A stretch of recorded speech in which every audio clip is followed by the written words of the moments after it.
तो पहले 3 श्लोका जो थे श्रीमद् भागवतम के, that were the introductory verses, prelude, और अब चौथे श्लोक से व्यासदेव एक्सप्लेन करेंगे, नैमिषारण्य हमको ले जाएंगे व्यासदेव। हालांकि उन्होंने ये श्रीमद् भागवतम लिखा था सरस्वती नदी के किनारे, जब वो मेडिटेट कर रहे थे और नारद मुनि आए थे वहां पर। उसका वो 5th चैप्टर में वर्णन करेंगे 1st कैंटो के। बट अभी हमको ले जाएंगे वो नैमिषारण्य, जहाँ पे सूत गोस्वामी मिलते हैं वहां के ऋषि मुनियों से जो नैमिषारण्य में थे। नैमिषारण्य में ये सारे ऋषि मुनि जो थे, उनमें उनके 88,000 ऋषि मुनि थे, और उनके जो लीडर थे उनका नाम था शौनक ऋषि। तो शौनक आदि ऋषियों जो थे वो लोग नैमिषारण्य में यज्ञ कर रहे थे।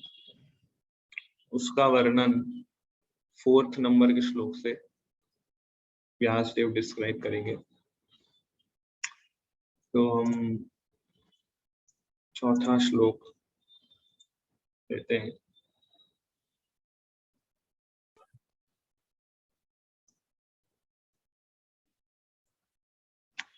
तो चौथा श्लोक, नैमिषे अनिमिष क्षेत्रे ऋषया शौनकादय तत्रं स्वर्गाय लोकाय सहस्र समम आसत। तो इसमें बोल रहे हैं नैमिषे, नैमिषे मतलब नैमिषारण्य जगह। जो नैमिषारण्य है वो उत्तर प्रदेश राज्य में आता है। नॉर्थ इंडिया अगर आप जाएंगे तो वहां पे अभी भी वो स्थान है। उत्तर प्रदेश में है कि हाँ उस साइड कहीं है। तो वहां पर जाएंगे तो अभी भी वो स्थान आपको मिलेगा, नैमिषारण्य फॉरेस्ट। तो वहां नैमिषे मतलब नैमिषारण्य जगह। और अनिमिष क्षेत्रे, अनिमिष क्षेत्रे मतलब जहाँ जो भगवान विष्णु या कृष्ण का फेवरेट स्पॉट है। क्षेत्र मतलब प्लेस, और अनिमिष मतलब भगवान विष्णु का एक नाम है अनिमिष। प्रभुपाद अगर देखिए लिखते हैं कि जो जिनकी आंखें कभी पलकती नहीं है, ऐसे विष्णु, विष्णु का एक नाम है अनिमिष, मतलब जिनकी आंखें बिल्कुल पलकती नहीं है, जो कांस्टेंट दृष्टि देते हैं। सो ये नैमिषारण्य फॉरेस्ट जो है वो भगवान विष्णु का क्षेत्र है, बहुत होली प्लेस है। और वहां पे क्या, ऋषया शौनक आदया, वहां पे शौनक आदि ऋषि मतलब शौनक ऋषि और अन्य दूसरे 88,000 ऋषि मुनि वहां पे क्या कर रहे थे। सत्रम स्वर्गाय लोकाय, सत्रम मतलब यज्ञ, सत्रम मतलब सैक्रिफाइस, यज्ञ जो करते थे अग्नि में स्वाहा डाल के, उस तरह का यज्ञ कर रहे थे।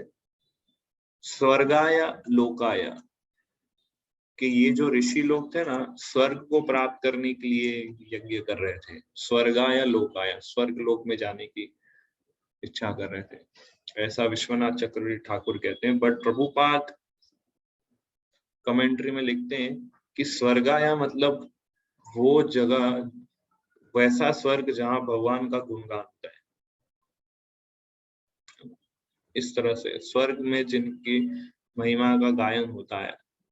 और लोकाया का अर्थ प्रभुपाद लिखते हैं कि डिवोटीज। तो ट्रांसलेशन प्रभुपाद इस तरह से लिखते हैं कि ये जो ऋषि मुनि थे जो नैमिषारण्य में इकट्ठा हुए थे, वो भगवान की प्रसन्नता, भगवान और भक्तों की प्रसन्नता के लिए ये यज्ञ कर रहे थे। तो स्वर्गाया मतलब भगवान हो गया, और लोकाया मतलब डिवोटी।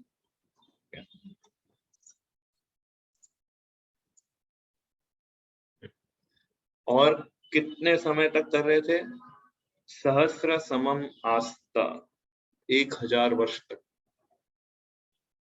1000 वर्ष तक वो लोग यज्ञ कर रहे थे।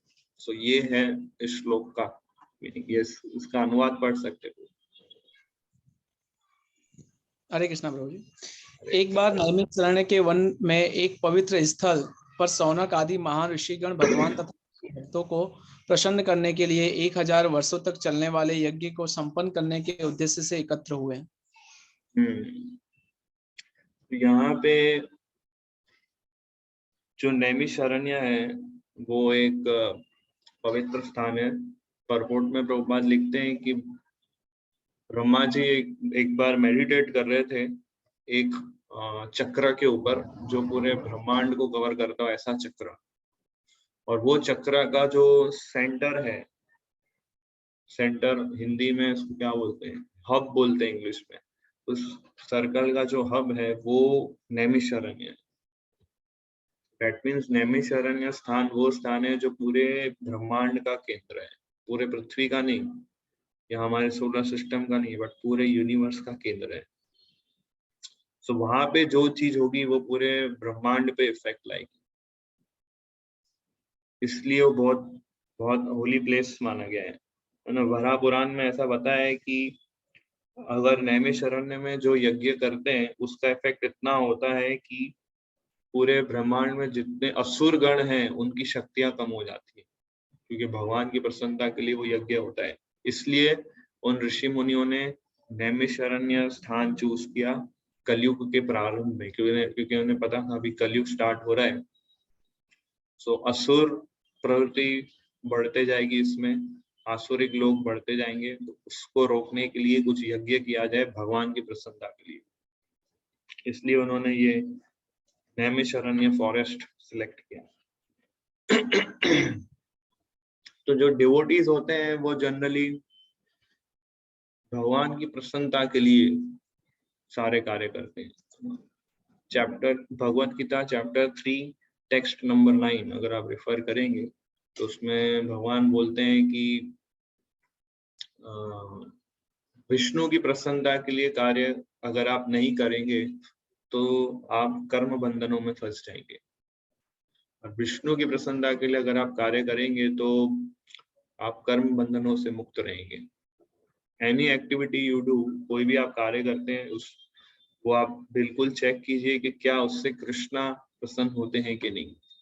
ये एक भक्त का एक ट्रेडमार्क होता है, एक स्टैंडर्ड होता है कोई भी कार्य करने के लिए, कोई भी सर्विस करने के लिए। तो ये पॉइंट इसलिए प्रभुपाद भी इसको कोट करते हैं कि डिवोटीज वो होते हैं जो भगवान की सेवा से अटैच्ड होते हैं, और पतित आत्मा वो होती है जो भौतिक संसार भौतिक सुख से अटैच होते हैं।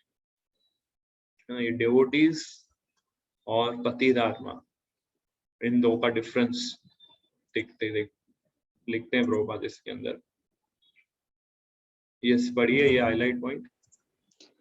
भक्तगण निरंतर भगवान की सेवा में लगे रहते हैं, जबकि पतित जीव भौतिक सुखों में आसक्त रहते हैं। तो ये मेन डिफरेंस है डिवोटीज और नॉन डिवोटीज के बीच में। डिवोटीज भगवान की सेवा से अटैच्ड है, भगवान को प्रसन्न करने उनका मुख्य गोल होता है, और जो भौतिकवादी होते हैं वो भौतिक सुख है ना, आत्म तृप्ति या इंद्रिय तृप्ति में ज्यादा वो एब्जॉर्ब रहते हैं। तो अभी ये ऋषि मुनि जो थे उनका पर्पस क्या था यज्ञ करने का, कि पूरे संसार में कल्याण हो, है ना। सारे संसार में, क्योंकि अभी जैसे कलयुग आएगा तो बहुत उथल पुथल हो सकती है, तो वो रोकने के लिए, समाज के कल्याण के लिए उन्होंने ये यज्ञ किया। तो इसलिए जो भक्त होते हैं उनका एक और लक्षण होता है कि वो हमेशा दूसरों के हित के लिए ही सोचते हैं। They always think about the welfare of other। और जो भुलक्कड़ जीव है, जो भौतिकवादी लोग हैं, प्रभुपाद परपोर्ट में लिखते हैं कि जो फॉरगेटफुल पर्सन है उन्हें पता नहीं है कि सही क्या है गलत क्या है और शांति और सुख का मार्ग क्या है। इसलिए ये सारे ऋषि मुनिगण इकट्ठा होते हैं नैमिषारण्य फॉरेस्ट में, और इनके मन में चिंता रहती है कि इन सब के पूरे विश्व में सुख और समृद्धि और शांति कैसे स्थापित की जाए, और इसलिए ये लोग इस प्रकार का यज्ञ करते हैं। बट अनफॉर्चुनेटली उन्हें भी एक्चुअल मीनिंग पता नहीं होता है, एक्चुअल पर्पस नहीं पता होता है कि कैसे प्राप्त किया जाए। उन्होंने जस्ट रैंडमली ये यज्ञ किया, कुछ लगा उन्हें कि इससे कुछ होगा, बट आगे जैसे आप ये चैप्टर्स और कैंटो आगे पढ़ेंगे तो उसमें ऐसा डिस्क्राइब आता है कि वो यज्ञ करते हैं, धुआं उठता है और सबके मुंह काले हो जाते हैं और कुछ रिजल्ट इससे मिलता नहीं है। एक्चुअल रिजल्ट तब मिलता है जब सूद गोस्वामी वहां आते हैं और ये श्रीमद् भागवतम सुनाते हैं। सुपरपोर्ट में और काफी अच्छे पॉइंट्स हैं, ये पढ़िए आगे। इसमें बड़े बड़े ऋषि मुनि जन सामान्य का कल्याण करने के लिए सदैव उत्सुक रहते हैं। फलस्वरूप शौनक आदि ऋषि एक महान तथा निरंतर चलने वाले यज्ञ अनुष्ठान को संपन्न करने के उद्देश्य से इस नैमिषारण्य नामक पवित्र स्थान पर एकत्र हुए। भुलक्कड़ लोग शांति तथा संपन्नता पाने का सही मार्ग नहीं जानते, किंतु साधु पुरुष इसे भली भांति जानते हैं। फलस्वरूप वे समस्त लोगों के कल्याण के लिए ऐसा कर्म करना चाहते हैं जिससे विश्व में शांति आ सके।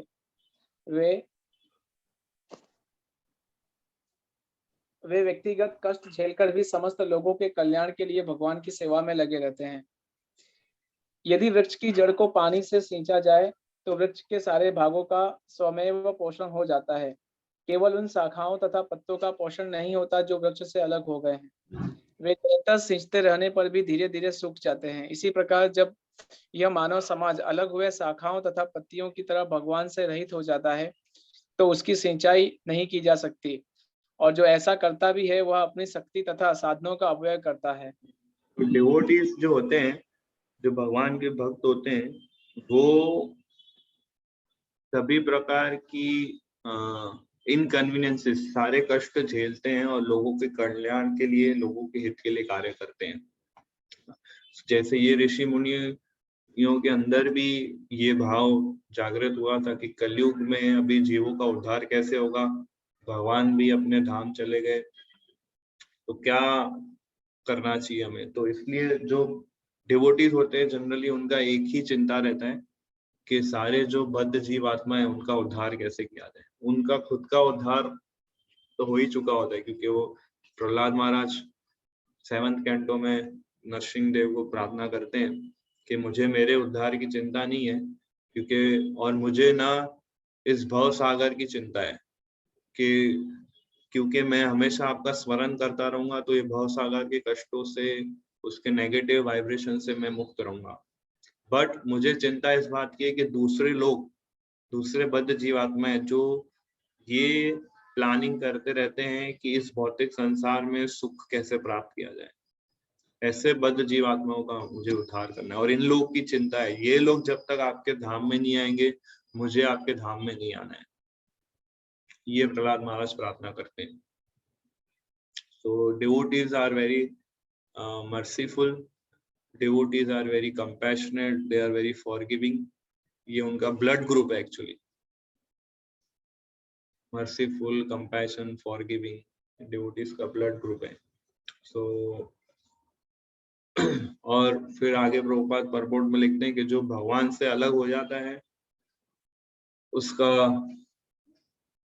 जैसे इसमें एग्जांपल दिया है पेड़ का, वृक्ष का, कि वृक्ष की जो शाखा है अलग, अगर वृक्ष से अलग हो जाए तो पानी उस शाखा तक नहीं पहुंचेगा, वो ड्राई हो जाएगा।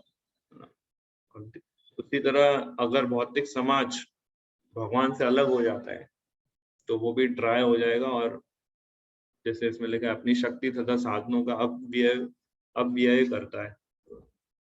फिर आगे नेक्स्ट, आधुनिक भौतिकतावादी समाज परमेश्वर से अपना संबंध तोड़े हुए है। उसकी सारी योजनाएं जो नास्तिक नेताओं द्वारा तैयार की जाती है वे पग पग पर विफल होगी, यह निश्चित है। फिर भी वे जगने का नाम नहीं लेते हैं। तो उन्हें पता है ये सब जो है विफल होने वाला है, उनके जितने भी कार्य हैं, फिर भी ये लोग समझ नहीं पाते हैं। एक्चुअली उसका रीजन है, फिर भी ये लोग क्यों नहीं समझ पाते, क्योंकि इनको ऑल्टरनेटिव नहीं पता है। अगर इनको अच्छा ऑल्टरनेटिव पता चल जाए तो ये इस सारे प्लान्स को गिव अप कर सकते हैं, बट इनको ऑल्टरनेटिव नहीं पता है। और ऑल्टरनेटिव क्यों नहीं पता है? क्योंकि हम जैसे डिवोटीज उनके पास जाते नहीं है बताने। हम जैसे डिवोटीज अगर जाएंगे बाहर, लोगों से मिलेंगे, ये कृष्णा कॉन्शियस स्पीच करेंगे, तभी उनके माइंड में कुछ आएगा। हम ये नहीं सोच के बैठे रह सकते कि ये लोग जब भक्त बनना हो तो अपने आप ये भक्त बन जाएंगे, हमने मंदिर खोल के रखा है, जिसको आना हुआ आएगा। हमारी ये रिस्पॉन्सिबिलिटी बनती है कि हम दूसरे जीवों को अपॉर्चुनिटी दें, उनके लिए एक अपॉर्चुनिटी क्रिएट करें, ताकि उनको ये ऑल्टरनेटिव पता चले, है ना। जैसे जीव आत्मा जो है वो तटस्थ शक्ति है। तटस्थ शक्ति मतलब यहाँ इस तरफ आ सकती है, मटेरियल वर्ल्ड में रह सकती है, मटेरियल एनर्जी को एक्सेप्ट कर सकती है या स्पिरिचुअल एनर्जी को एक्सेप्ट कर सकती है। इसलिए क्योंकि उनको अभी ऑल्टरनेटिव नहीं पता है, ये सारे मॉडर्न मटेरियलिस्टिक लोगों को, तो जब ऑल्टरनेटिव देंगे तो क्योंकि वो तटस्थ शक्ति है, एक्सेप्ट भी कर सकते हैं, नहीं भी कर सकते हैं, उनके पास फ्री विल दिए भगवान ने सभी को। तो ये चीज है इसमें। तो इसलिए कंपैशनेट और फॉरगिविंग और टॉलरेंस और पेशेंस, ये जब तक हम डिवोटीज कल्टीवेट नहीं करेंगे, तब तक हम ऐसे जीवात्माओं का ऐसे जीवात्माओं के लिए हम अपॉर्चुनिटी क्रिएट नहीं कर पाएंगे। तो वेरी इंपॉर्टेंट, ये सब क्वालिटीज हमें कल्टीवेट करनी चाहिए। जैसे जैसे हम ये श्रीमद् भागवतम पढ़ेंगे, ऐसे ऐसे हम देखेंगे कि डिवोटीज कितने merciful, tolerant, patient, determined, compassion, forgiving, ये सारे नेचर होता है डिवोटीज का। सो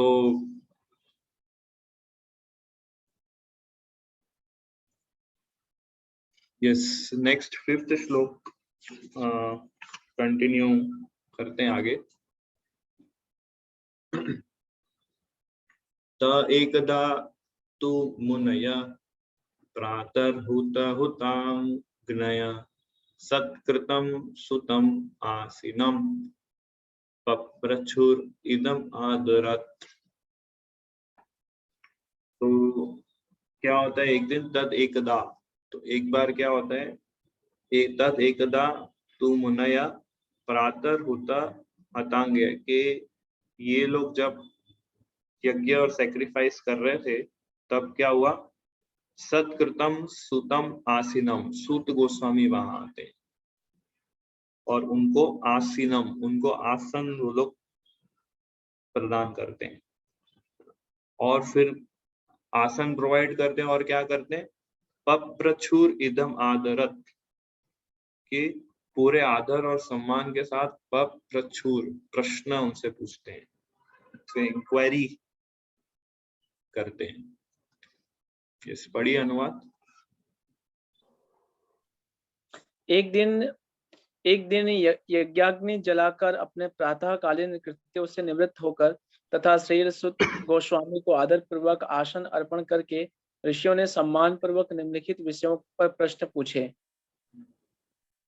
सुत गोस्वामी ऐसा आते हैं तो परपोर्ट की पहली लाइन ही इम्पोर्टेंट लिखते हैं प्रभुपाद। यस, पढ़िए इसको, फर्स्ट सेंटेंस। आध्यात्मिक सेवाओं के लिए प्रातः काल सर्वश्रेष्ठ समय होता है। तो मॉर्निंग टाइम जो होता है वो सबसे बेस्ट टाइम माना जाता है हमारे साधना प्रैक्टिस करने के लिए।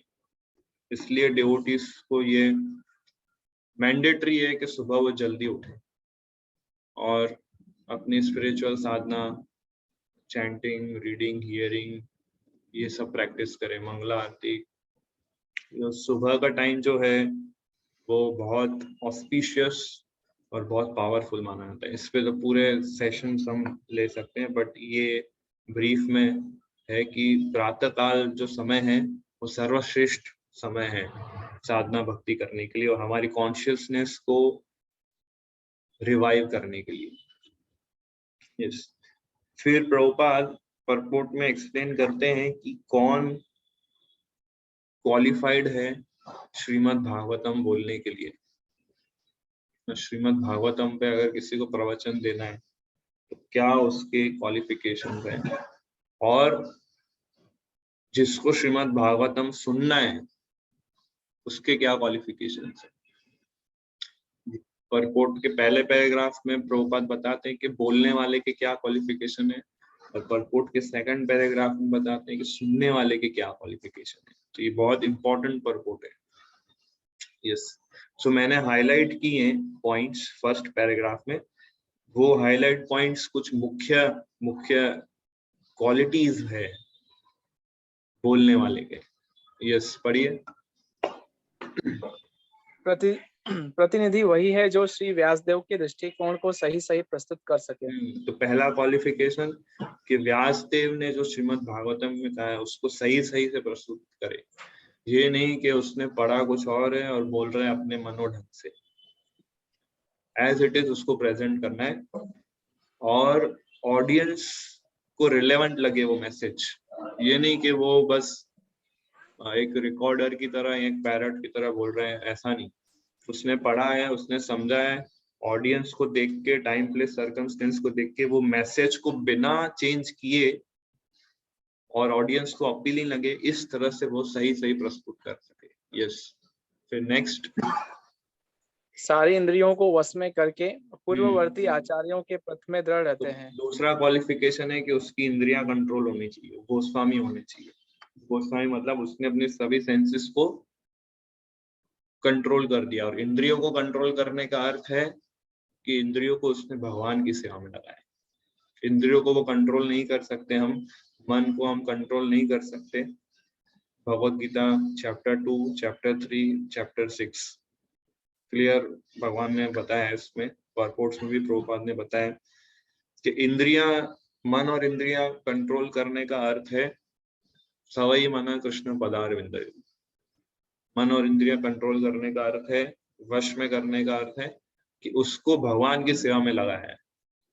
तो जो श्रीमद् भागवतम का जो स्पीकर होता है उसका एक गुण होता है कि वो भगवान की सेवा में लगा रहता है निरंतर।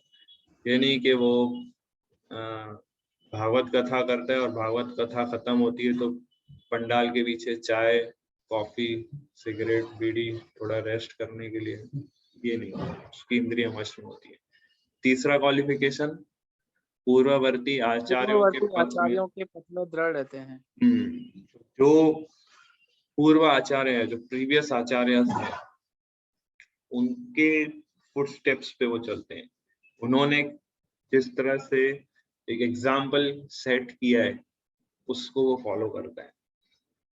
जैसे फॉर एग्जाम्पल श्रीला प्रभुपाद ने एग्जाम्पल सेट किया है कि हमें बुक डिस्ट्रीब्यूशन करना चाहिए, हमें प्रीचिंग करना चाहिए, श्रीमद् भागवतम को सिस्टमैटिकली स्टडी करना चाहिए, तो वो ये सब चीजें करता है। यस, फिर नेक्स्ट, भागवत पर मनमाने व्याख्यान नहीं देते। तो श्रीमद् भागवतम पे वो है ना, जैसे इंग्लिश में लिखा है, do not deliver lectures on Bhagavatam capriciously। capriciously मतलब कि मुझे टाइम नहीं मिला प्रिपेयर करने का, जो मन में आया मैं बोलूंगा। प्रिपेयर करके वो श्रीमद् भागवतम क्लास देता है। तो इसलिए जब भी मैं ये क्लास प्रिपेयर करता हूँ, जब ये क्लास देने का समय आता है, उसमें कई समय में लगाता हूँ कि सारे नोट्स रिफर करना, प्रभुपाद की क्लासेस रिफर करना, दूसरे डिवोटीज के नोट्स रिफर करना, परपोर्ट्स पढ़ना। सो अभी कभी भी हम क्लास दें, स्पेशली श्रीमद् भागवतम के ऊपर, फ्यूचर में जब आप लोग भी श्रीमद् भागवतम पे प्रवचन देंगे, और ऐसी प्रार्थना है कि आप लोग आगे चल के सभी लोग अच्छे स्पीकर्स बने श्रीमद् भागवतम के और लोगों को एनलाइटन दे।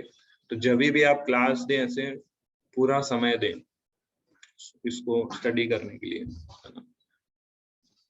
मैं सीनियर डिवोटी बताते हैं कि अगर हर व्यक्ति अपना 1 घंटा निकाल के आता है आपकी क्लास में सुनने, तो आपके क्लास में अगर 20 लोग आते हैं तो आपको 20 घंटा प्रिपरेशन करना चाहिए। कि आप हर एक व्यक्ति का 1 घंटा ले रहे हैं। मेरे सीनियर्स ये रेकमेंड कर रहे हैं। मैंने पूछा कि कितना समय देना चाहिए प्रिपरेशन की, उन्होंने बोला पूछा कि कितना समय आप क्लास देते हैं, मैंने बोला 1 घंटा क्लास देता हूँ। पूछा कितने लोग आते हैं, बोला 20 लोग आते हैं, तो आपको 20 घंटा प्रिपरेशन करना चाहिए। हर व्यक्ति का 1 घंटा इम्पोर्टेंट है। तो मैं 20 घंटा तो समय नहीं दे पाता हूँ बट मैं पूरा ट्राई करता हूँ कि अच्छे से डिलीवर कर पाऊँ और मैसेज को बिना चेंज किए। यस, फिर नेक्स्ट अत्यंत सावधानी सेवा करते हैं। अत्यंत सावधानी से सेवा करते हैं। यस, तो execute their service most carefully, है ना। ये लोग खाली श्रीमद् भागवतम पे जो व्यक्ति जो बोलता है वो खाली ऐसा नहीं है कि मैं तो व्यास आसन पे बैठूंगा और लेक्चर ही दूंगा बस, वो दूसरी सेवाएं भी करते हैं। जैसे श्रीला प्रभुपाद थे, व्यास आसन पे लेक्चर देते थे, पर उन्होंने अपने डिसाइपल को ये भी सिखाया कि टेम्पल कैसे क्लीन करते हैं। तो वो व्यास आसन से उठे, हाथ में झाड़ू लिया और टेम्पल हॉल साफ करने लगे। तो आचार्य थे प्रभुपाद। तो सर्विस एटीट्यूड भी होता है, ये नहीं कि वो सिर्फ क्लास देते हैं और कोई सेवा नहीं करेंगे, मैं तो सिर्फ क्लास ही दूंगा, शास्त्र पढ़ूंगा और क्लास दूंगा बस, नहीं, वो प्रॉपरली सावधानी से सेवा भी करते हैं। तो ये कुछ क्वालिफिकेशंस है श्रीमद् भागवतम पे बोलने के लिए।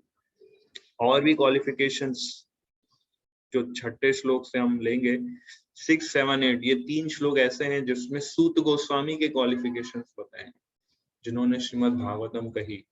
तो वो क्वालिफिकेशंस ये शौनक आदि ऋषिगण ग्लोरीफाई करते हैं, पर प्रभुपाद हमें अभी से प्रिपेयर कर रहे हैं।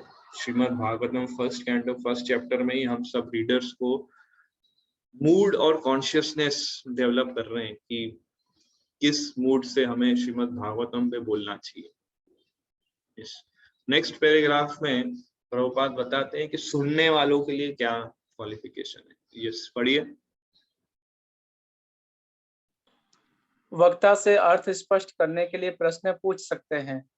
तो श्रोतागण जो होते हैं, मतलब लिसनर्स जो होते हैं, वो प्रश्न उन्हें पूछना चाहिए। जब जब वो श्रीमद् भागवतम सुने तो स्पीकर से उन्हें प्रश्न पूछना चाहिए। किस भाव से? चैलेंजिंग भाव से नहीं, है ना। लिखा है ना, चुनौती की भावना से ऐसा नहीं करना चाहिए, but out of full respect and with humble attitude हमें प्रश्न पूछने चाहिए। नेक्स्ट, वक्ता तथा विषय वस्तु के लिए अत्यंत सम्मान के साथ प्रश्न पूछे। तो अत्यंत सम्मान के साथ वक्ता और विषय वस्तु, मतलब स्पीकर और सब्जेक्ट मैटर, दोनों के प्रति उसको रिस्पेक्ट होना चाहिए। ये नहीं कि मुझे भागवतम के प्रति रिस्पेक्ट है बट स्पीकर के प्रति रिस्पेक्ट नहीं है, क्योंकि ये मेरी बात नहीं सुनता है इसलिए मैं इसका क्लास नहीं सुनूंगा, ऐसा नहीं।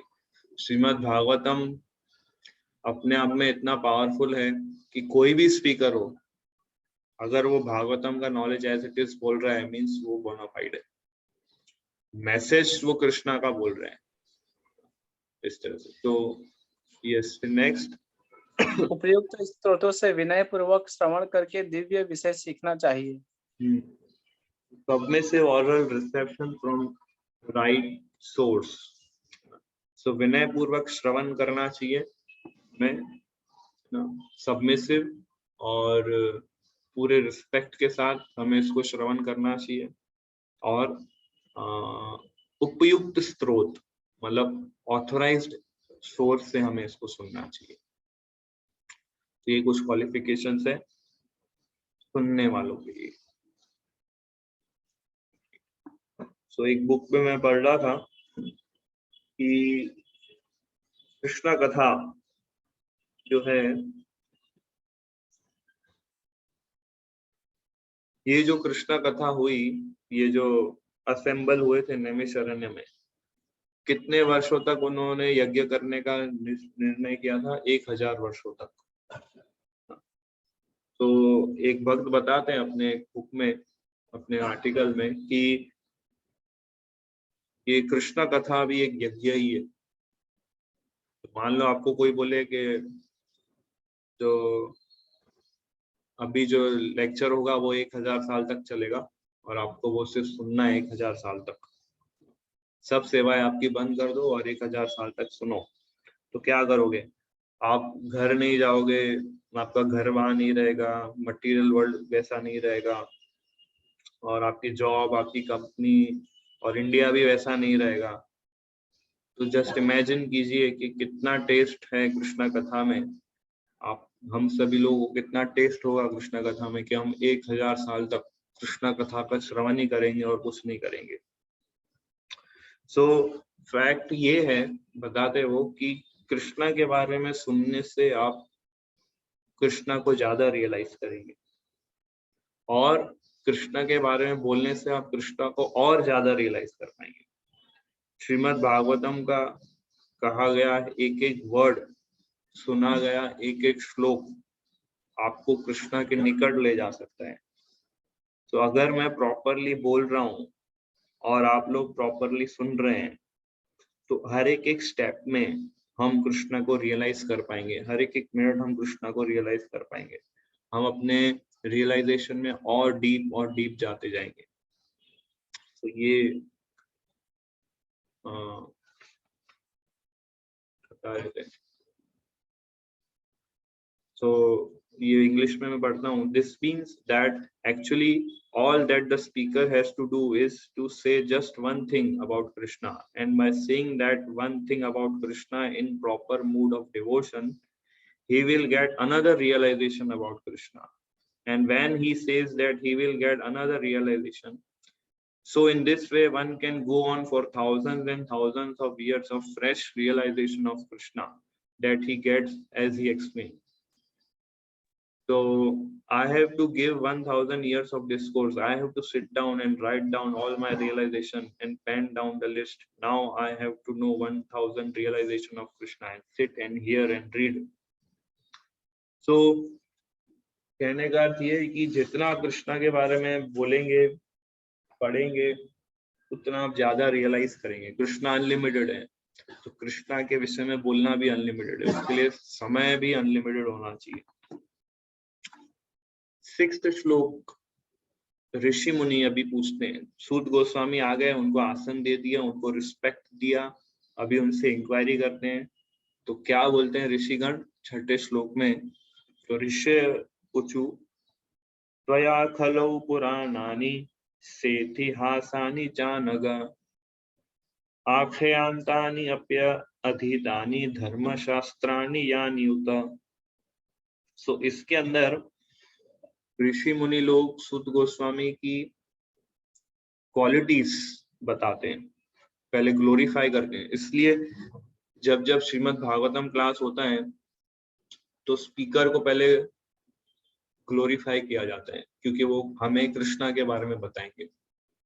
इसलिए जैसे हम बोलते हैं ना, इंट्रोडक्शन दीजिए स्पीकर का, है ना। इस्कॉन में भी ऐसा कल्चर है कि जब कोई बाहर से स्पीकर आते हैं, दूसरे टेम्पल से फर्स्ट टाइम आते हैं, तो हम उनको इंट्रोडक्शन देते हैं, उनके अच्छे क्वालिटीज बताते हैं और फिर उनका धन्यवाद व्यक्त करते हैं, और फिर उनके लिए हरे कृष्ण महामंत्र बोलते हैं, और फिर वो क्लास स्टार्ट करते। तो यहाँ पे भी ऐसा ऋषि मुनि लोग पहले सूत गोस्वामी को ग्लोरीफाई करते हैं, और एक बार सभी लोग हरे कृष्ण महामंत्र बोल के उनका स्वागत करते हैं, और फिर सूत गोस्वामी बोलते हैं। तो ये 6, 7, 8 श्लोक, 3 श्लोक में किस तरह से ग्लोरीफाई करते हैं। तो मैंने जो हाईलाइट किया है श्लोक के अंदर, 3 क्वालिटीज इसके अंदर बताते हैं सूत गोस्वामी के विषय में।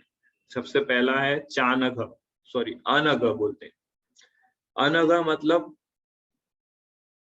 कि वो सिनलेस पर्सनालिटी थे, मतलब समस्त पापों से मुक्त थे वो। अनघ, अनघ मतलब समस्त पापों से मुक्त थे। फिर आख्यातानी, आख्यातानी मतलब कि उनको बोलने का बहुत अच्छा एक्सपीरियंस था सूत गोस्वामी को। और तीसरा अधीतानी, उन्हें पढ़ने का भी बहुत एक्सपीरियंस था। सारे शास्त्रों का जो स्क्रिप्चर्स थे, पुराण थे, इतिहास थे, उसका अध्ययन बहुत अच्छे से किया था सूत गोस्वामी ने, और उनके ऊपर उन्होंने बोला भी था, बोलने का भी एक्सपीरियंस था उन्हें। तो ये पढ़िए इसका अनुवाद। मुनियों ने कहा, हे पूज्य सुत गोस्वामी, आप समस्त प्रकार के पापों से पूर्ण रूप से मुक्त है। आप धार्मिक जीवन के लिए विख्यात समस्त शास्त्रों एवं पुराणों के साथ साथ इतिहासों में निपुण है, क्योंकि आपने समुचित निर्देशन में उन्हें पढ़ा है और उनकी व्याख्या भी की है। तो यहाँ पे ये तीन क्वालिटीज बताइए। क्या आपको तीन क्वालिटीज है? सूत गोस्वामी को पढ़ने का एक्सपीरियंस था, है ना, सारे स्क्रिप्चर्स, पुराण, इतिहास, महाभारत, रामायण सबका पढ़ने का अध्ययन अच्छे से किया था। दूसरा, उन्होंने क्या इसको अच्छे से एक्सप्लेन करने का भी एक्सपीरियंस था, अच्छे से बोलने का भी उनको अच्छा एक्सपीरियंस था।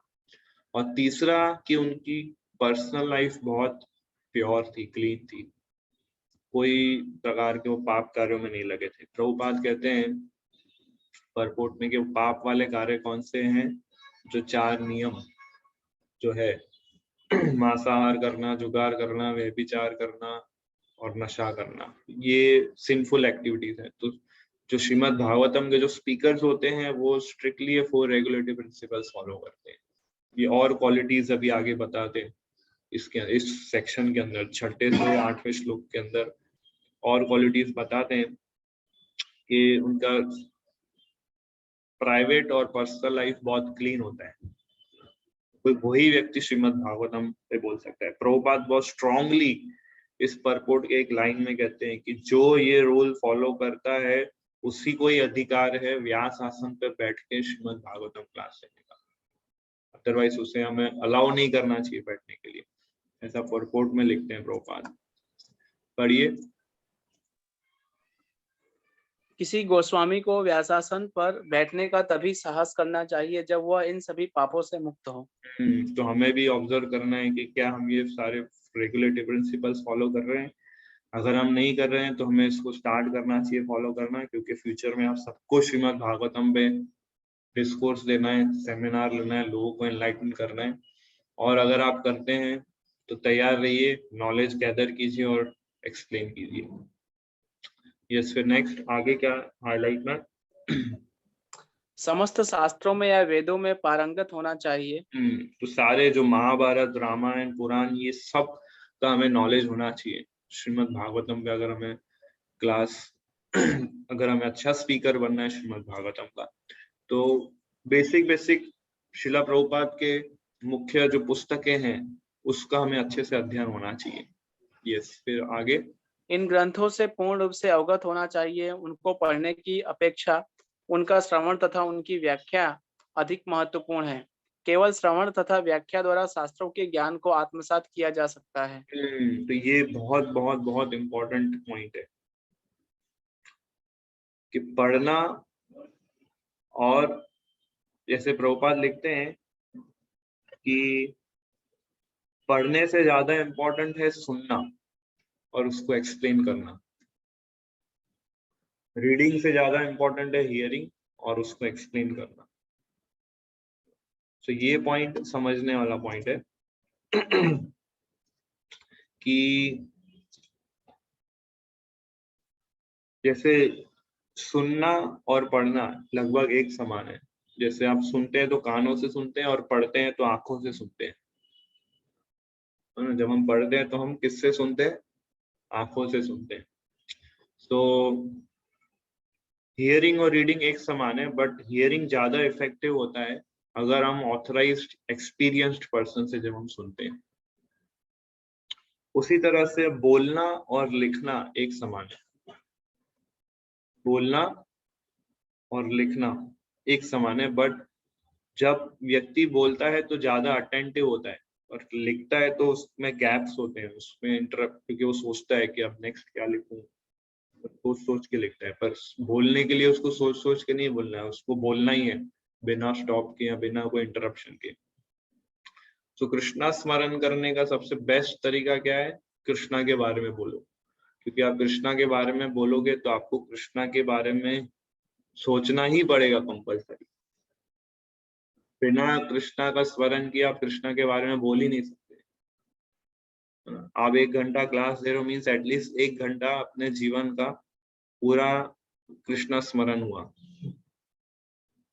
कितना ये ऑस्पिशियस है। इसलिए कृष्णा के बारे में अगर आपको हर हमेशा स्मरण करना है तो ट्राई कीजिए कृष्णा के बारे में बोलते रहे आप। उन लोगों को बोले जिनको सुनना पसंद है, जिनको सुनने में इंटरेस्ट है, जिनको सुनने में रुचि है ना। इसलिए मेरे को एक डिवोटी शेयर कर रहे थे कि कृष्णा के, मैंने पूछा कि कृष्णा का हमेशा स्मरण कैसे किया जाए।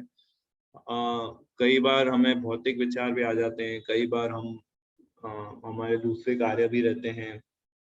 तो उन्होंने बोला कृष्णा को स्मरण करना है अगर आपको तो कृष्णा के बारे में बोलो। फिर क्योंकि बोलने के लिए आपको सोचना ही पड़ेगा, बिना सोचे समझे आप कृष्णा के बारे में कैसे बोल सकते हो, आप बोल ही नहीं सकते। सो कृष्णा के बारे में जितना बोलेंगे उतना ज्यादा स्मरण कर पाएंगे आप। yes.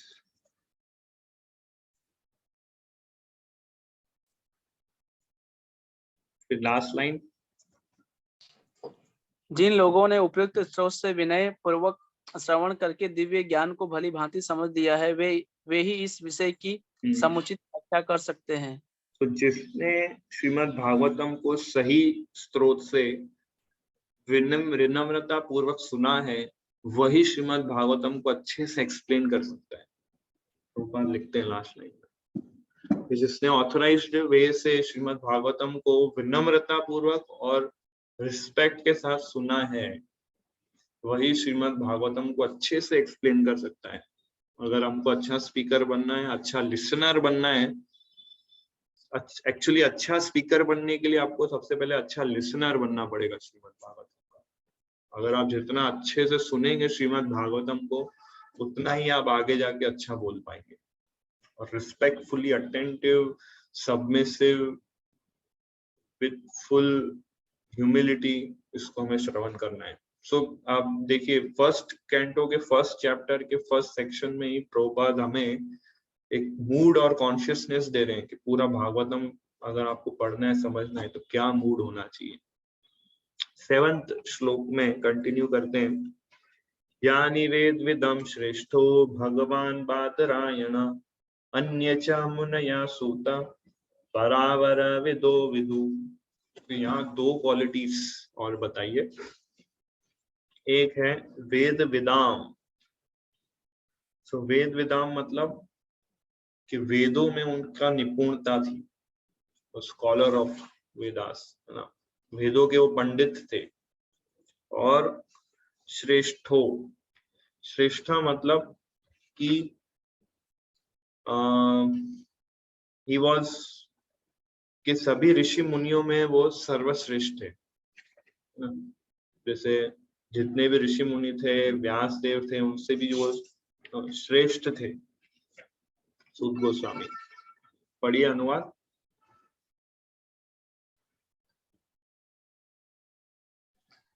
हे सूत गोस्वामी, आप ज्येष्ठतम विद्वान तथा वेदांती होने के कारण ईश्वर के अवतार व्यासदेव के ज्ञान से अवगत हैं और आप उन अन्य मुनियों को भी जानते हैं जो सभी प्रकार के भौतिक तथा आध्यात्मिक ज्ञान में निष्णांत हैं। सो श्रेष्ठों मतलब सीनियर मेंबर। इसलिए जब लोग इकट्ठा होते हैं तो हमें सबसे पहले, और श्रीमद् भागवतम क्लास करना मतलब सबसे पहले उनको हमें अवसर देना चाहिए जो उस असेंबली में, उस सभा में सीनियर मोस्ट मेंबर है। सीनियर डिवोटीज को फर्स्ट प्रेफरेंस देना चाहिए श्रीमद् भागवतम पे बोलने के लिए। तो ये हमें एक एटिकेट है श्रीमद् भागवतम क्लास का कि सीनियर डिवोटीज को हमें फर्स्ट रेकमेंड करना चाहिए क्लास देने के लिए। और वो सारे वेदों में निपुण होते हैं, सारे एक्सपीरियंस्ड होते हैं सभी शास्त्रों के अंदर, उनके अंदर शास्त्रों का अच्छा एक पकड़ होता है। परपोर्ट में और प्रभुपाद लिखते हैं,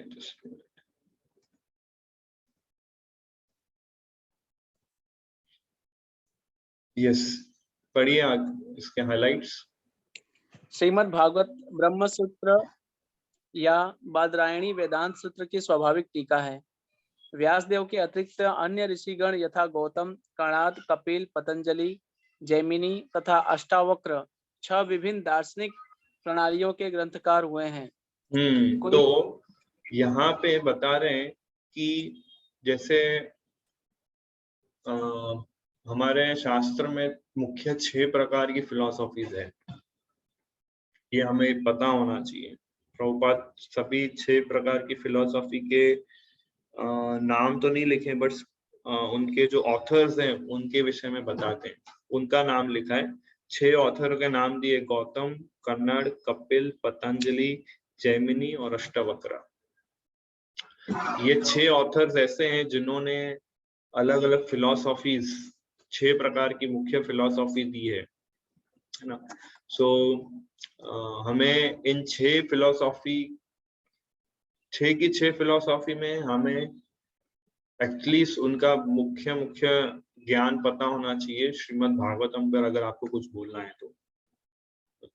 सो ये हर एक जैसे कि हर एक ऑथर ने एक पर्टिकुलर एक फिलॉसफी लिखी है, जैसे कि ये अपने गौतम ऋषि ने न्याय फिलॉसफी लिखी है, पतंजलि ने पतंजलि सूत्र लिखा है, कपिल मुनि ने सांख्य फिलॉसफी दी है, जैमिनी ऋषि ने कर्म मीमांसा फिलॉसफी दी है, व्यासदेव ने ये वेदांत सूत्र दिया है, कन्नड़ ऋषि ने वैशेषिका फिलॉसफी दी है।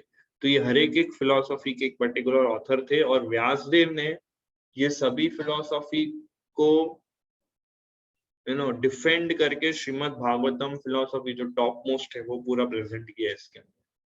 तो श्रीमद् भागवतम पर अगर आपको बोलना है तो इसका अर्थ ये है कि 6 की 6 फिलॉसफी के विषय में आपको अवगत होना चाहिए, और किस तरह से भागवतम सर्वश्रेष्ठ है बाकी फिलॉसफी से, उसका आपको नॉलेज होना चाहिए।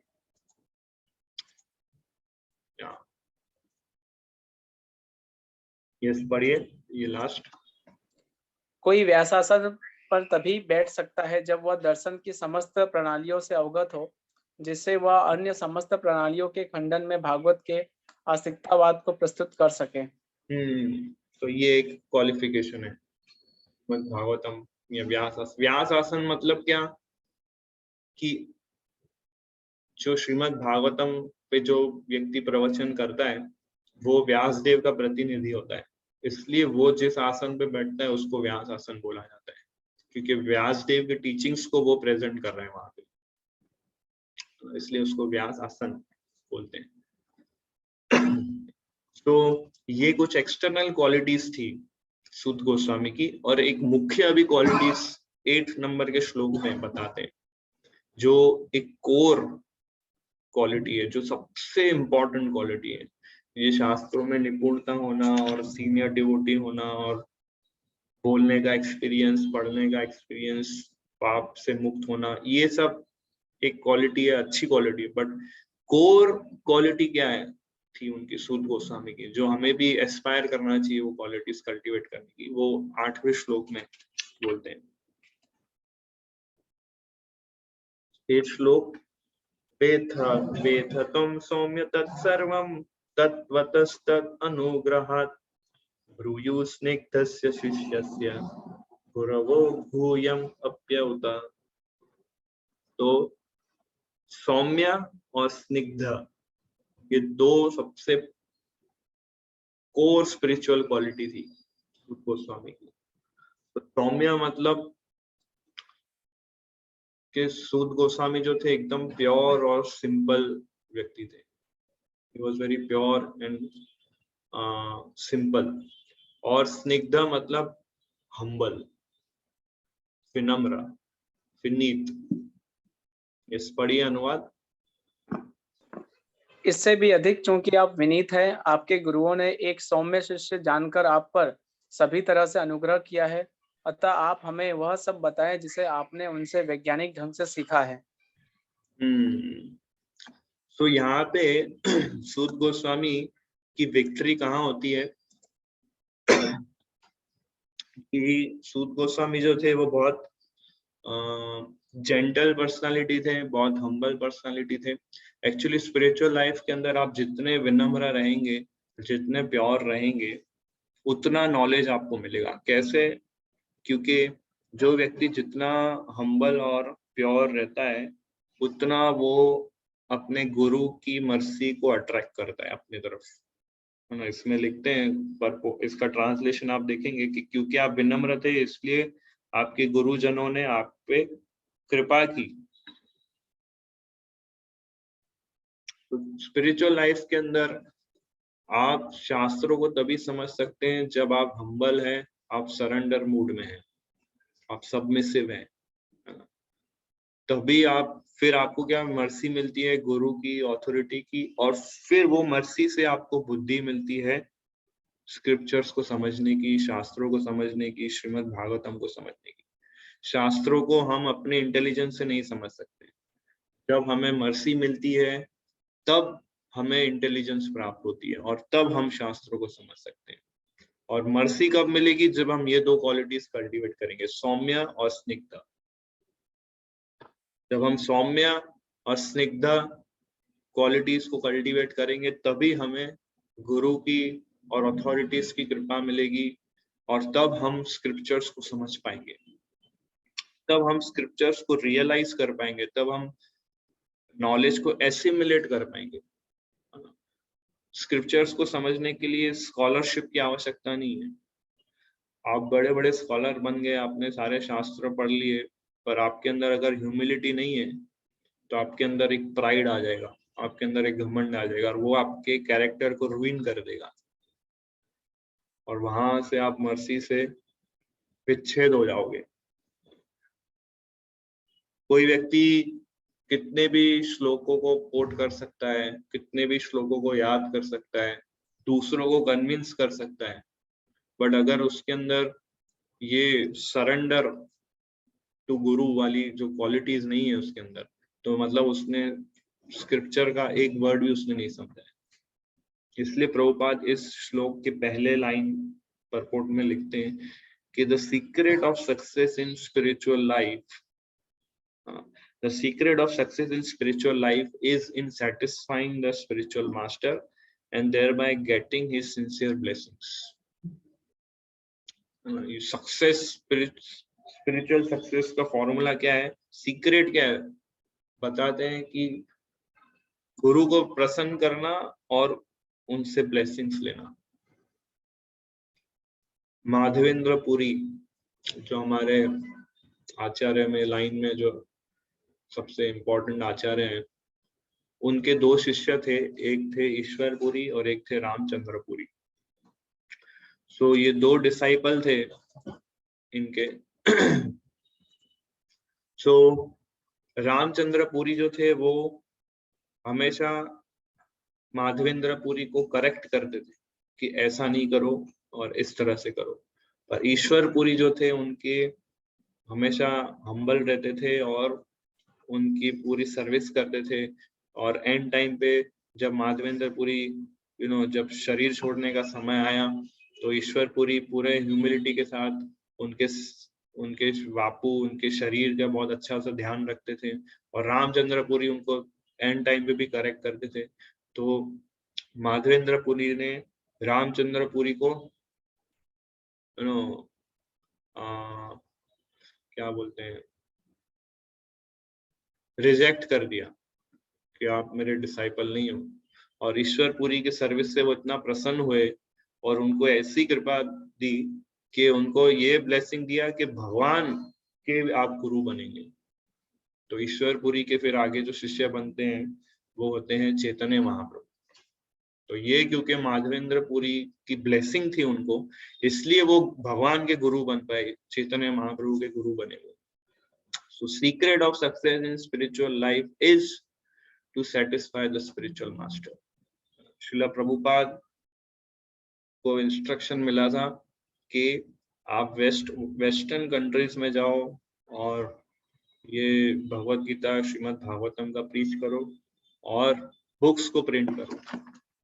तो क्योंकि प्रभुपाद ने ये इंस्ट्रक्शंस को अपना लाइफ एंड सोल बनाया और इसलिए पूरा सक्सेस उनको मिला, और आज इस्कॉन पूरे विश्व में प्रसिद्ध है।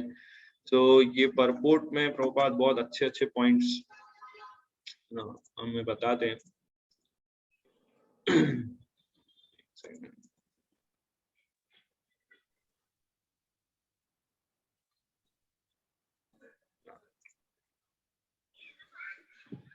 यस, पढ़िए। आध्यात्मिक जीवन की सफलता का रहस्य गुरु को तुष्ट करने तथा उनकी शुभाशीष प्राप्त करने में है। मैं अपने गुरु के चरणारविंदों में नमस्कार करता हूँ। उनको तुष्ट करके ही कोई भगवान को प्रसन्न कर सकता है, और जब वे अप्रसन्न रहते हैं तो आत्म साक्षात्कार के मार्ग में विघ्न ही विघ्न आते हैं।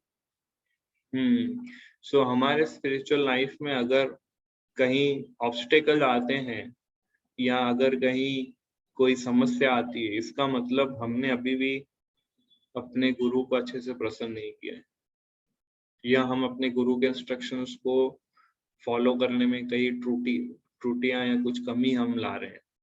जैसे ही आप अपने अथॉरिटीज, अपने गुरु को इंस्ट्रक्शंस को एज इट इज फॉलो करेंगे, आपका सक्सेस गारंटीड है। It is essential, therefore, that a disciple be very much obedient and submissive to the bona fide spiritual master. Srila Sut Goswami fulfilled all these qualifications as a disciple, and therefore he was endowed with all favors by his learned and self-realized spiritual masters such as Vyasdev and others. So, ये सूत Goswami qualified speaker कैसे बन पाए श्रीमद् भागवतम के? क्योंकि उन्होंने अपने गुरु को अच्छे से प्रसन्न किया, बहुत अच्छे शिष्य बने वो, और इसलिए सारे गुरुजनों को उनके ऊपर एक कृपा रही, उनको एक ब्लेसिंग्स मिले, और उस ब्लेसिंग्स, कृपा दृष्टि की वजह से वो इतने अच्छे स्पीकर बन पाए। और नैमिषारण्य के जो ऋषिगण थे, सौनक आदि ऋषि, उनको ये पूरा विश्वास था कि सूत गोस्वामी जो है बोनाफाइड है, और इसलिए वो उससे सुनने के लिए उत्सुक थे। उसे सुनने के लिए वो एकदम एंशियस थे कि want to hear from you about Shrimad Bhagavatam and Krishna. तो जहाँ पे बोनाफाइड स्पीकर है, क्वालिफाइड स्पीकर है, और जहाँ पे क्वालिफाइड लिसनर है, और इन दोनों के बीच में अगर क्वालिफाइड सब्जेक्ट यानी कृष्णा के विषय में हो रहा है, तो ये तीन कॉम्बिनेशन अपने आप में सबसे प्योरिफाइंग प्लेस हो जाती है यूनिवर्स की। तो अगर बोनाफाइड स्पीकर है ना, अगर क्वालिफाइड स्पीकर है, और अगर क्वालिफाइड लिसनर्स भी है, और इन दोनों के बीच में कृष्णा कथा हो रही है, तो कृष्णा वहां पर आ जाते हैं। 9th कैंटो अम्बरीश महाराज के सेक्शन में भगवान बोलते हैं दुर्वासा मुनि को, ना हम तिष्ठामि वैकुंठा ना हम योगी ना मैं वैकुंठ में निवास करता हूँ, ना मैं योगियों के हृदय में निवास करता हूँ, मैं वही निवास करता हूँ जहाँ मेरे शुद्ध गण मेरी कथा श्रवण करते हैं। तो यहाँ पे कहीं पे भी कृष्णा कथा हो रही है, अगर बोनाफाइड स्पीकर है, बोनाफाइड लिसनर है, तो कृष्णा वहां पर उपस्थित हो जाते हैं। कृष्णा वहां रहते हैं, वैकुंठ छोड़ के वो यहाँ आते हैं। तो इस तरह से वो प्लेस पूरी प्योरीफाइंग हो जाती है। इस तरह से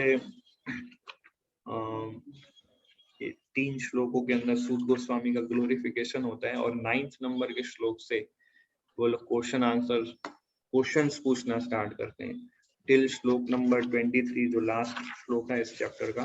तो पूरे अध्याय में 6 प्रश्न पूछते हैं, और वो 6 प्रश्न का उत्तर पूरा फर्स्ट कैंटो होता है। तो ये फर्स्ट कैंटो। तो यस, किसी का कोई प्रश्न है, कोई डाउट है, कोई कमेंट्स है, तो पूछ सकते हैं।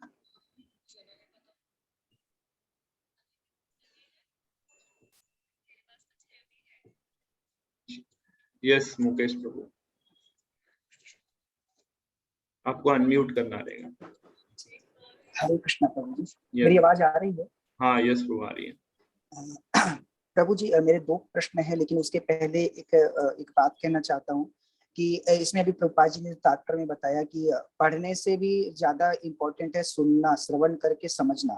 तो यह बात मैं बिल्कुल महसूस कर रहा हूँ, क्योंकि मैं तात्पर्य पढ़ के आया था। ये जो 7वें नंबर का जो तात्पर्य था वो मुझे समझ में नहीं आ रहा था। मैं 2-3 बार पढ़ चुका था, जिसमें वो 6 सिद्धांत अलग अलग दर्शन के बारे में बताती हैं, और श्रीमद् भागवतम को कहने के पहले उनके बारे में क्यों नॉलेज होना चाहिए। लेकिन जब जैसे अभी आपसे सुना, डिस्क्राइब जब आपने किया, तो बहुत कुछ क्लैरिटी मिली सुनने से बहुत क्लैरिटी मिलती है, ये बिल्कुल सही बात है। और प्रभुपाद जी ने आपने जैसे डिस्क्राइब करके बताया कि किस प्रकार से श्रोता का गुण होना चाहिए, वक्ता का एक गुण होना चाहिए, तो पढ़ने से वो चीजें पकड़ में नहीं आती, लेकिन श्रवण करते हैं, समझते हैं, तब अच्छी तरीके से समझ में आती है। तो ये तो मुझे कहना था, मुझे बहुत अच्छा लगा।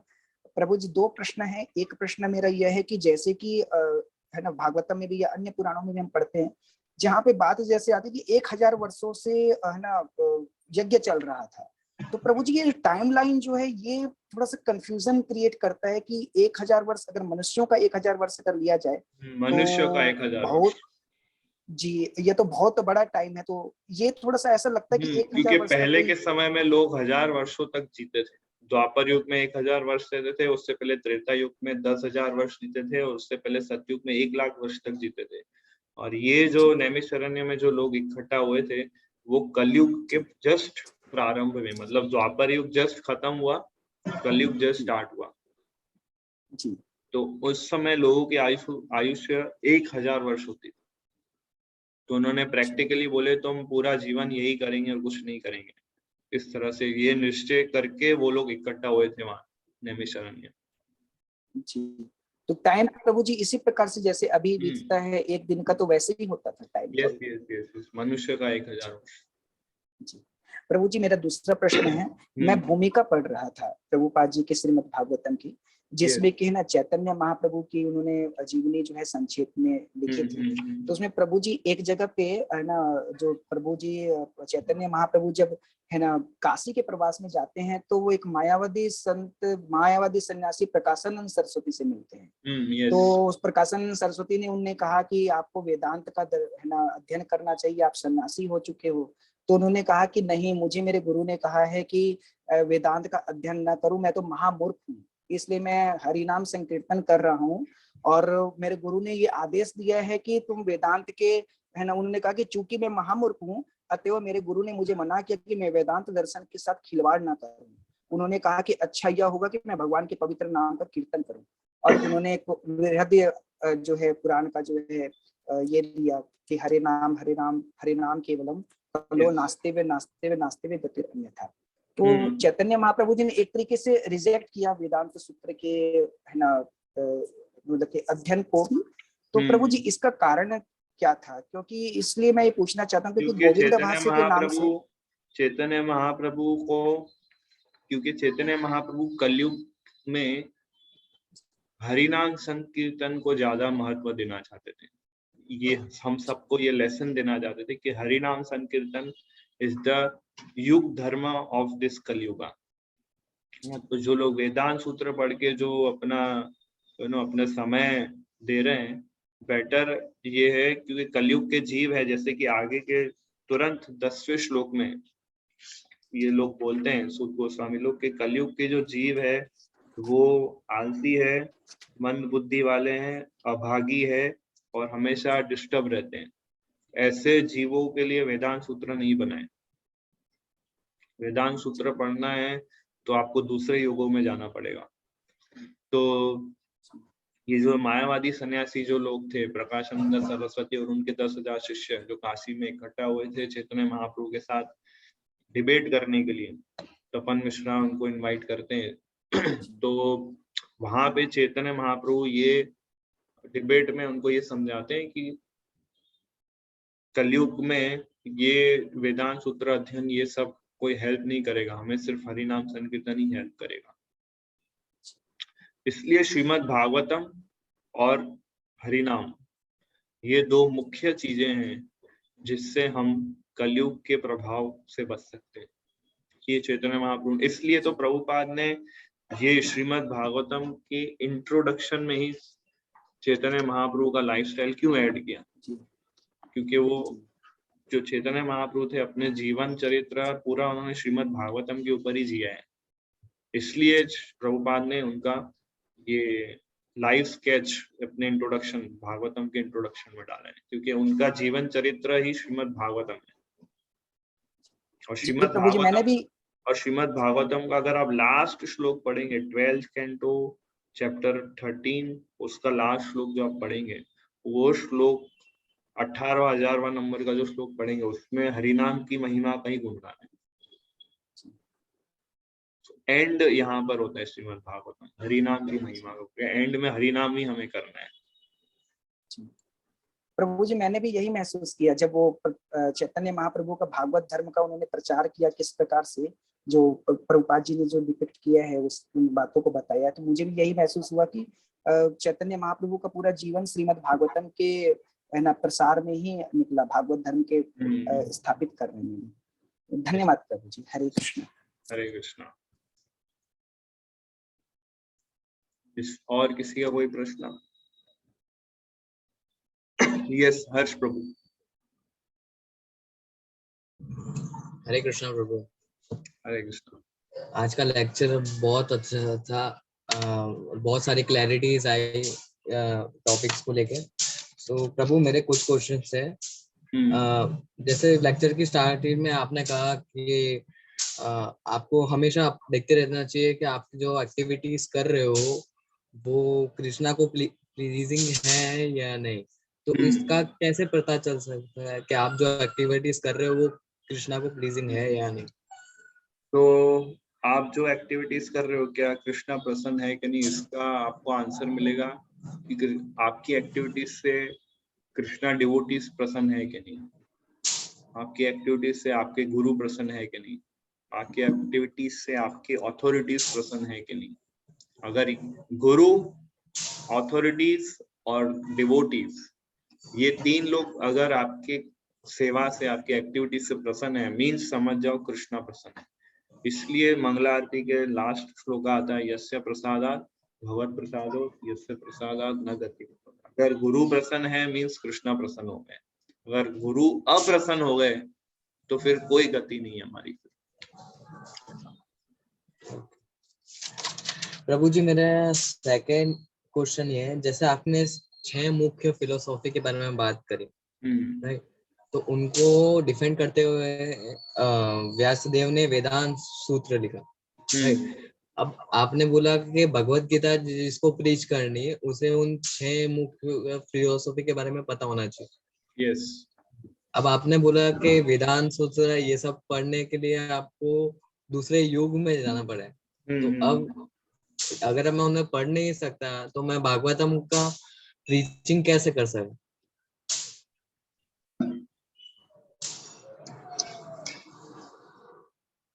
इसलिए श्रीमद् भागवतम अगर आप पूरा पढ़ेंगे तो ये जो 6 फिलोसॉफीज है इसके बारे में आप अवगत हो जाएंगे कि 6 फिलोसॉफीज क्या थी और उसमें क्या मिस्टेक्स थी। अगर आप 11th कैंडो पढ़ेंगे, कृष्णा उद्धव को ये सब बताते हैं, ये 6 फिलोसॉफीज है, इसमें क्या क्या मिस्टेक्स है, और श्रीमद् भागवतम जो शुद्ध भक्ति बताते हैं वो कैसे सर्वश्रेष्ठ है वो समझाते हैं। इसलिए श्रीमद् भागवतम अपने आप में सफिशिएंट है। अगर आप श्रीमद् भागवतम, भगवद गीता और चैतन्य चैतामृत इतना पढ़ते हैं, भागवतम, भगवद गीता, चैतन्य चैतामृत जिसको हम बोलते हैं BBC, Bhagavatam B for Bhagavad Gita, B for Bhagavatam, C for Chaitanya Charitamrita. तो ये हमारा ये न्यूज है हमारे कि इसमें क्या है, बीबीसी आज बीबीसी न्यूज में क्या आया, डिवोटीज यही पढ़ते हैं, बस उतना सफिशिएंट है। स्पिरिचुअल वर्ल्ड का न्यूज हमें इसके थ्रू पता चलता है, ये हमारा चैनल है। सो इतना सफिशिएंट है हमारे लिए। और मेरा लास्ट क्वेश्चन ये था कि जैसे आपने विनम्रता के बारे में बताया कि you have to be so humble, right? तो विनम्रता को हम हमारे अंदर विनम्रता किस तरह बढ़ा सकते हैं? ये इतना एक लाइन का आंसर नहीं है, इस पे सेमिनार्स लिए जा सकते हैं कि how to cultivate humility. Humility पे पूरा सेमिनार लिया जा सकता है। तो विनम्र कैसे बनना है, अगर आपको प्रैक्टिस करना है। ब्रीफ आंसर में क्या बोलूं, अभी मेरे को ब्रीफ आंसर इसका पता ही नहीं है क्या है। ये ऐसा आंसर है, ये ऐसा क्वेश्चन है जिसका मैं आंसर बोल नहीं सकता हूँ कि इसका क्या आंसर, कैसे विनम्र बने। I have very less time, पर विनम्र आपको बनना है तो आप चैंटिंग करो, बस मैं इतना ही बोल सकता हूँ। और ज्यादा चैंटिंग करो, विनम्र अपने आप हो जाओगे आप। सो इसके लिए समय चाहिए आंसर देने के लिए क्वेश्चन का। आपको अनम्यूट करना पड़ेगा, आपका म्यूट हो गया। ठीक है प्रभु जी, बहुत अच्छा था, बहुत मजा आया। बस इसी को विनम्रता बोलते हैं। चलिए, Yes. हरे कृष्णा। हरे कृष्णा। यस, अनंत प्रभु। हरे कृष्णा, दंडवत प्रणाम प्रभु। दंडवत प्रणाम। प्रभु, हम भागवतम क्लास के शेड्यूल में थोड़ा चूजी रहते हैं कि नहीं, अभी आपने जो बोला क्वालिटीज बोले कि हमें श्रेष्ठ जो हमारे सीनियर्स है उनको प्रायोरिटी देनी चाहिए, लेकिन हम थोड़ा चूजी रहते कि नहीं, इनका अच्छा लगता है सुनने में, इनको दे देते। तो ये अपराध के इसमें आता है? अपराध में नहीं आता है, बट ये एक इमेच्योरिटी में आता है। ओके। कि उसको, अगर मैंने एक जगह सुना था कि अगर लिसनर मतलब अगर श्रोतागण जो हैं उनके अंदर उत्साह है कृष्ण के बारे में सुनने का, तो कोई भी स्पीकर होगा उसको अच्छा पॉइंट ही मिलेगा। कोई भी स्पीकर अगर वो नया नया ब्रांड न्यू डिवोटी अगर वो कृष्णा के बारे में कुछ बोल रहा है, अगर सुनने वाले के अंदर उत्साह है कृष्णा के बारे में सुनने के लिए, तो वो ब्रांड न्यू डिवोटी से भी सुनेगा ना, उसको अच्छा लगेगा सुनना, क्योंकि उसको कृष्णा के बारे में ही वो बोल रहे हैं। तो इसलिए हमें अवॉइड करना चाहिए स्पीकर्स के बीच में डिफरेंशिएट करने के लिए, क्योंकि सारे स्पीकर्स कृष्णा के बारे में ही बोलते हैं। और इस मूड को, इस स्टेज पर ग्रेजुअली हमें पहुंचना चाहिए। एक्चुअली ये हमारी कंडीशनिंग है, ग्रेजुअली हम इस स्टेज पर हमें आना चाहिए कि अल्टीमेटली हमें मैसेज जो स्पिरिचुअल वर्ल्ड और श्रीमद् भागवतम का जो मैसेज है उससे अट्रैक्ट होना है, स्पीकर से अट्रैक्ट नहीं होना है। Okay. We should not be attracted to speaker, we should be attracted to the message given by the speaker. लेकिन एक क्या होता है प्रभु, अभी आपसे हम भागवतम क्लास सुन रहे, तो एक जो फील रहता है, मतलब वो बोलते हैं ना कि सैफ्रॉन पार्टिकल्स के जो फील्स आता है, वो ऐसा फील्स आता है, तो ऐसा शुद्धता भी आ जाती है आपके तरफ दिखने से। तो ऐसा लगता है कि ऐसे स्पीकर से हम ज्यादा सुने, तो फिर ऐसा चूजी मन। तो एक्चुअली पावर इस श्रीमद् भागवतम का है, मेरे पास कुछ पावर नहीं है। जैसे कि मैं एक एग्जांपल सुन रहा था कि मैग्नेट होता है, मैग्नेट, ठीक है, उसके ऊपर मैं ऐसे कागज रख देता हूँ, ठीक है, तो अभी इसके ऊपर अगर मैं कोई मेटल का कुछ पार्टिकल्स रख दूंगा, या फिर क्या बोलते हैं उसको, नेल को क्या बोलते हैं, खिल्लियां रख दूंगा, ठीक है, तो मैग्नेट को मैं ऐसे करूंगा तो खिल्ली ऐसे हो जाएगी, मैग्नेट को ऐसे करूंगा खिल्ली ऐसे हो जाएगी, ठीक है। तो एक्चुअली में वो खिल्लियां जो नेल्स है वो अपने आप इधर उधर नहीं हो रहे, मैग्नेट इधर उधर हो रहा है, इसलिए वो नेल्स इधर उधर हो रहे हैं। तो पावर जो है इस पेपर के अंदर नहीं है, पावर मैग्नेट के अंदर है। तो हम जो स्पीकर है हम वो पेपर है, आप लोग वो खिल्लियां, और जो मैग्नेट है वो कृष्णा है, वो श्रीमद् भागवत है। वो कृष्णा एक्चुअली इतने विनम्र है कि वो पिक्चर में कभी आते ही नहीं है। आप लोग यू नो कृष्णा से अट्रैक्ट हो रहे हो, इसलिए आपको ये क्लास अच्छा लग रहा है, इसलिए आप मेरे से अट्रैक्ट हो रहे हो, बट मैं जस्ट ये पेपर हूँ जिसकी कोई वैल्यू नहीं है। अगर मैग्नेट को हटा दो तो फिर क्या होगा, है ना, मैं पेपर कितना भी उधर उधर ऐसे कुछ होने नहीं वाले, मैग्नेट ही हिला सकता है। That Krishna and Srimad Bhagavatam is that magnet. We are all just instrument like that. तो इसलिए क्योंकि मैं कृष्णा के बारे में बोल रहा हूँ, मैं एज इट इज मैसेज को रिपीट करने का प्रयास करता हूँ, इसलिए आपको अच्छा लगता है, because Krishna is there in the picture, otherwise कोई वैल्यू नहीं है बाकी।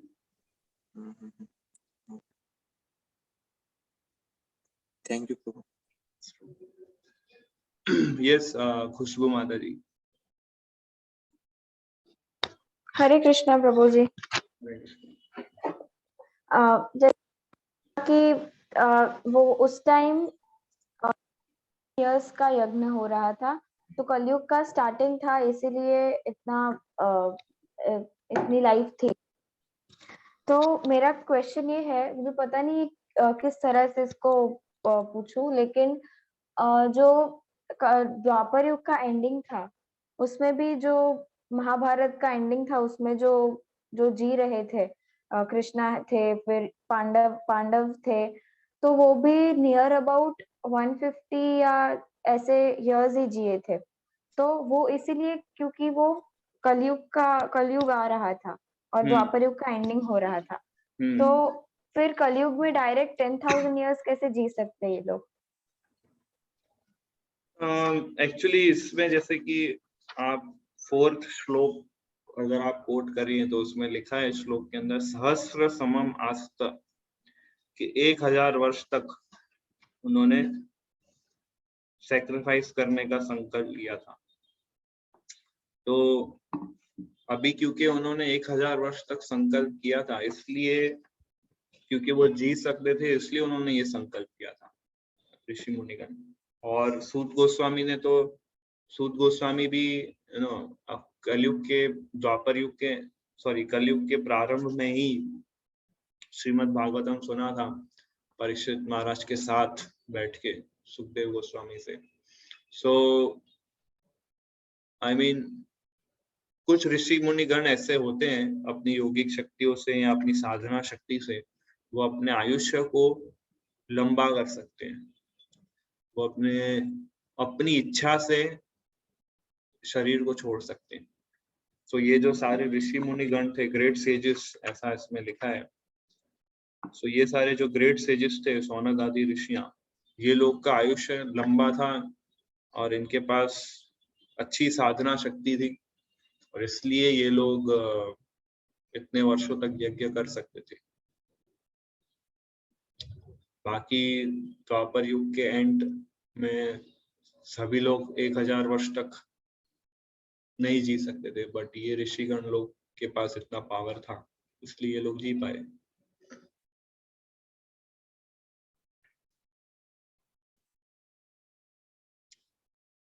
यस स्मित प्रभु,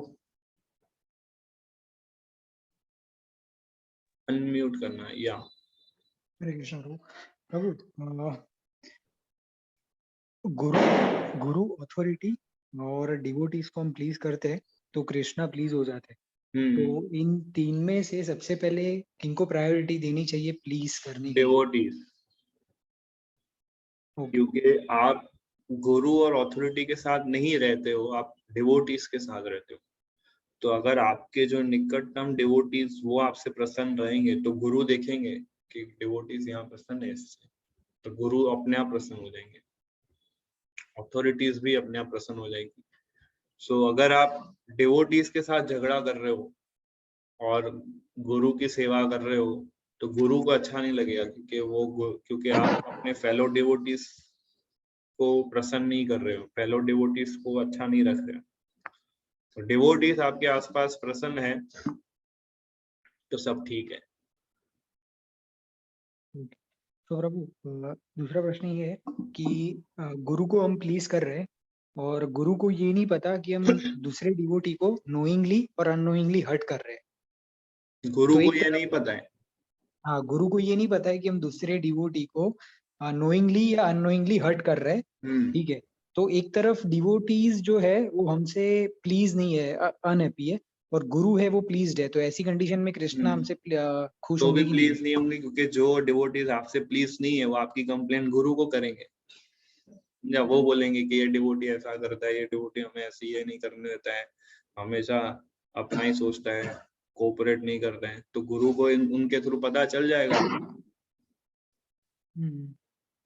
ओके, सो प्रभु थर्ड क्वेश्चन ये है कि due to some time constraint, अगर गुरु के आदेश को हम फॉलो नहीं करते हैं क्योंकि डिवोटीज को भी हमें प्लीज करना है, समय की है, तो फिर गुरु के आदेश को हमने फॉलो नहीं किया तो फिर ये भी क्या, फिर इसको हम कैसे देख सकते हैं? गुरु के आदेशों को हम होल्ड कर सकते हैं पर नेग्लेक्ट नहीं कर सकते हैं। होल्ड करना नेग्लेक्ट करने में डिफरेंस है, समझते हैं आप स्मित प्रभु? होल्ड करना, नेग्लेक्ट करना, नेग्लेक्ट करना ऑफेंस है, पर होल्ड किया जा सकता है कि कुछ समय के लिए चलो, क्योंकि सिचुएशन, टाइम, प्लेस, सर्कमस्टेंसेस मुझे अलाउ नहीं कर रही है गुरु की सर्विस करने के लिए, बट तब तक मैं कुछ करता हूँ, इधर होल्ड कर दिया मैंने गुरु के इंस्ट्रक्शन को, साइमल्टेनियसली मैं डिवोटीज को प्रसन्न कर रहा हूँ और टाइम प्लेस सर्कमस्टेंसेस ऐसे क्रिएट करता हूँ ताकि मैं गुरु को भी प्रसन्न कर सकूं। तो उतना टाइम लेके आप सिचुएशन मैनेज करके गुरु को प्रसन्न कर सकते हैं, गुरु के इंस्ट्रक्शंस को फॉलो कर सकते हैं, बट नेग्लेक्ट नहीं कर सकते कि नहीं हो सकता, मैं नहीं करूंगा ऐसा। ओके, थैंक यू प्रभु। यस, केयूर शाह प्रभु। हरे कृष्ण प्रभु जी। हरे कृष्ण प्रभु जी, हम मूर्खता और विनम्रता में डिफरेंशिएट कैसे करें? जैसे वो तो बहुत ही करीब जैसा है, वो मूर्खता और विनम्रता को। तो भक्त विनम्र होता है पर मूर्ख नहीं होता है, ऐसा कि हम्बल होता है पर इसका मतलब ये नहीं कि वो इंटेलिजेंट नहीं है। सो मूर्ख मतलब कि वो उसके पास बुद्धि नहीं है, और डिवोटीज के पास तो बुद्धि होती है। तो इसलिए गुरु के सामने हमें विनम्र बनना चाहिए और मूर्ख नहीं बनना चाहिए, क्योंकि गुरु जो बोले वो हमें करना है। वो इंटेलिजेंस हमें लगानी है कि गुरु ने मुझे ये इंस्ट्रक्शन दी है तो मैं इसको बेस्ट तरीके से कैसे कर सकता हूँ, उसको मैं बेस्ट तरीके से कैसे, उसकी इंटेलिजेंस चाहिए हमें। तो इसलिए डिवोटी इंटेलिजेंट होता है और हम्बल होता है। पर मूर्ख कब होगा डिवोटी? जब वो ये सोचेगा कि ये मैं खुद करूंगा, गुरु ने तो मुझे कहा है, बट उनको पूरा आइडिया नहीं है, मैं अपनी बुद्धि से और इसको अच्छे से करूंगा, और इस तरह से वो तो स्पिरिचुअल मास्टर अपने गुरु को भी वो ओवरटेक कर देता है और उनसे भी ऊपर उठने का वो प्रयास करता है। दैट इज ओवर कॉन्फिडेंस और दैट इज फुलिशनेस। तो इसलिए मूर्खता और विनम्रता में डिफरेंस है।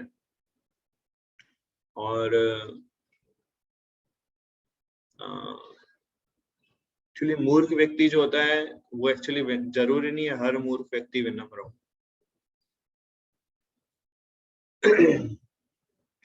सो बहुत सारे स्कॉलर्स लोग हैं इस मटेरियल वर्ल्ड में, और उनके पास बहुत सारी डिग्री है, बहुत सारा नॉलेज है, बट वो विनम्र नहीं है, राइट?